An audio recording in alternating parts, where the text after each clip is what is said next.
बिस्मिल्लाहिर्रहमानिर्रहीम। First year. आज की वीडियो में हम चैप्टर 6 फ्लूइड मैकेनिक्स के कॉन्सेप्चुअल क्वेश्चन सॉल्व करेंगे। फर्स्ट क्वेश्चन है हमारे पास, why do athletes such as swimmers and bicyclist wear body suits in competition. Athletes जो हैं, जैसा कि स्विमर्स हैं और बाइक साइकिलिस्ट है, उनकी बात की जा रही है कि वो कंपटीशन के दौरान एक स्पेशल किस्म का बॉडी सूट्स क्यों पहनते हैं। तो अगर हम स्विमर्स या बाईसाइकिलिस्ट की बात करें, जैसा कि आपको यहाँ पर डायग्राम में दिखाया गया है कि ये बाईसाइकिलिस्ट और जो स्विमर है, इन्होंने एक स्पेशल किस्म का सूट पहना हुआ है। इस सूट की बात की जा रही है कि वो कंपटीशन के दौरान ये सूट क्यों पहनते हैं। तो इस सूट के पहनने की बुनियादी वजह यह है कि इस सूट के पहनने से ये बेसिकली सॉफ्ट होता है, प्लेन होता है बिल्कुल। इससे जो भी एयर टकराती है वो इजीली पास हो जाती है। यानी कि इन एथलीट जो कि स्विमर है, स्विमर को स्विमिंग करते वक्त वाटर की जो रेजिस्टेंस है उसका मिनिमम सामना करना पड़ता है, और जो साइकिलिस्ट है जो जब ये सूट पहनता है तो इसको जो एयर रेजिस्टेंस है उसका मिनिमम सामना करना पड़ता है। अब वाटर रेजिस्टेंस है या एयर रेजिस्टेंस है, उसको बेसिकली हम ड्रैग फोर्स का नाम देते हैं, और ड्रैग फोर्स जितनी कम होगी, इनको अपनी स्पीड को और एफिशिएंसी को इंप्रूव करने में उतनी ज्यादा मदद मिलेगी। तो बेसिकली ये सूट ड्रैग फोर्स को कम करने के लिए पहना जाता है। नेक्स्ट हमारे पास क्वेश्चन नंबर 2 है, distinguish between turbulent and streamline flow. हमने डिफरेंस बताना है स्ट्रीमलाइन और टर्बुलेंट फ्लो में।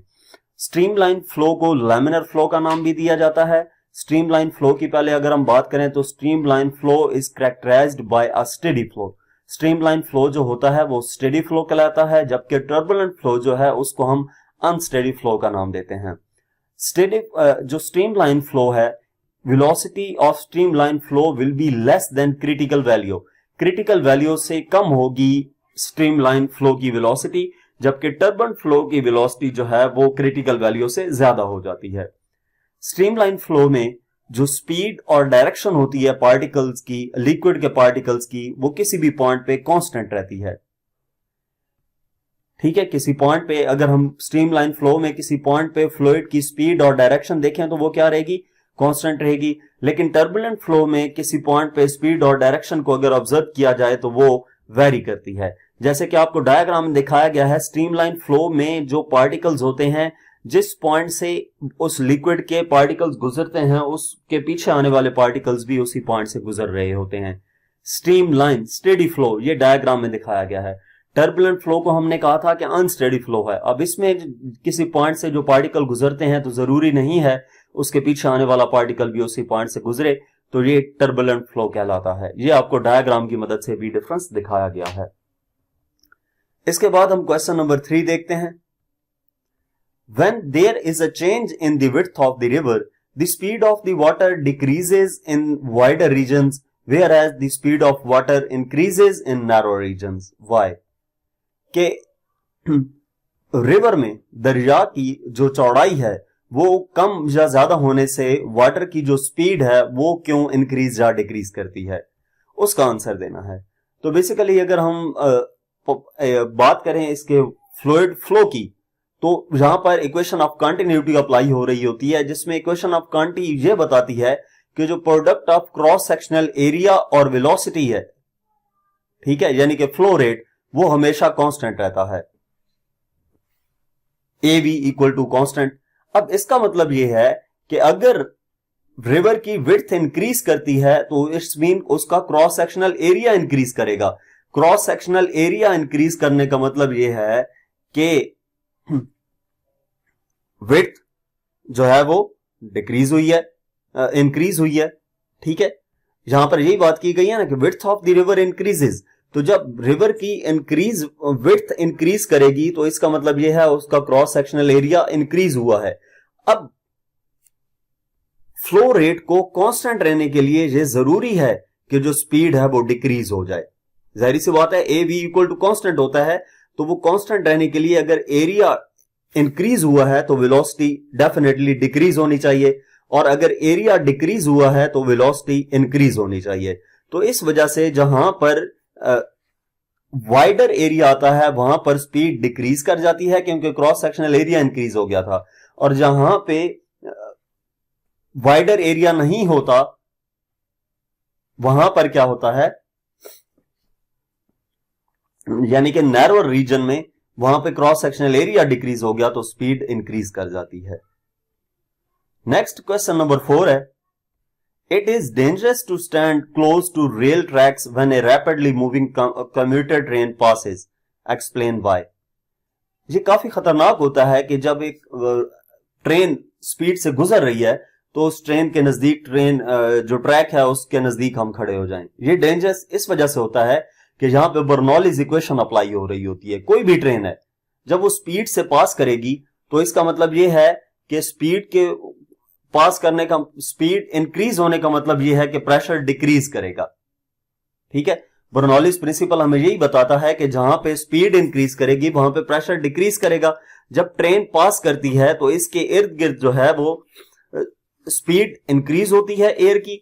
जब स्पीड इंक्रीज होगी, क्योंकि जो एयर है वो इसकी ट्रेन के साथ टकरा रही है, तो ट्रेन जब मूव करती है तो इस एयर को भी अपने साथ मूव करवाती है। जब साइड वाली एयर स्पीड से मूव करेगी तो वहां पे प्रेशर जो है वो डिक्रीज कर जाएगा।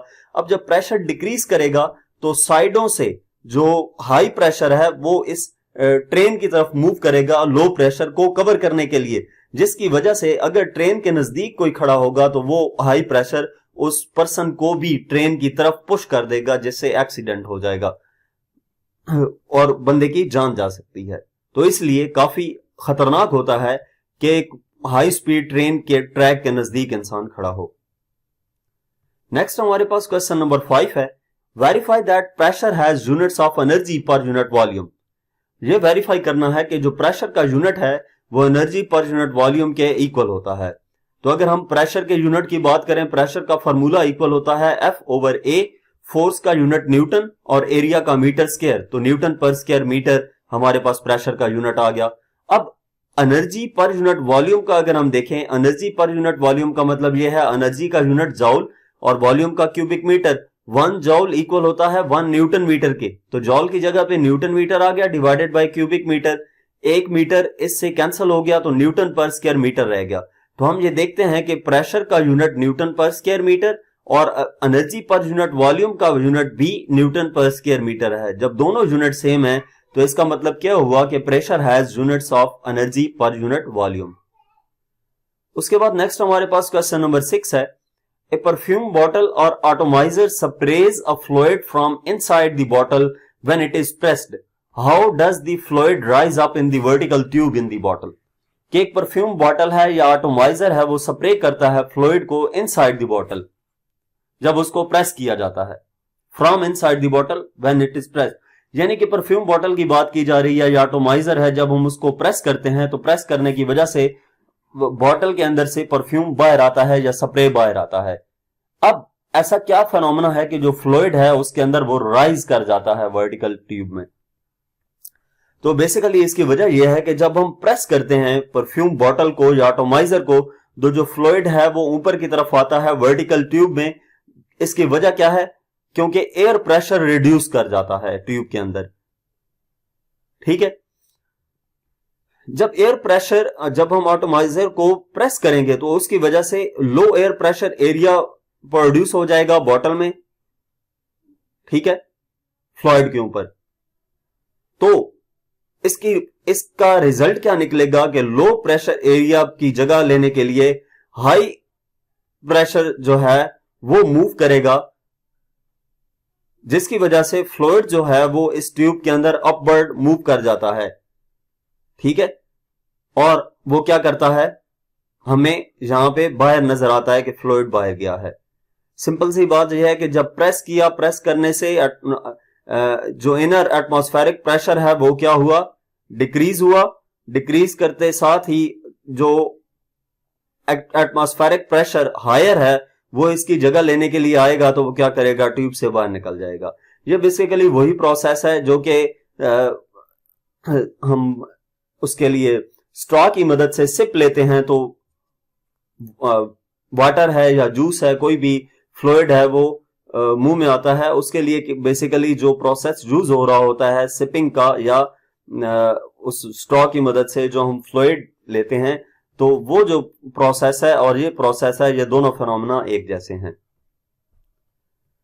यहां तक हमारे पास 1 से 6 तक कॉन्सेप्चुअल क्वेश्चंस थे। मजीद 7 से 11 क्वेश्चंस देखने के लिए हमारा यूट्यूब चैनल विजिट करें और इस तरह की मजीद वीडियोस के लिए हमारा चैनल सब्सक्राइब करें। Thank you.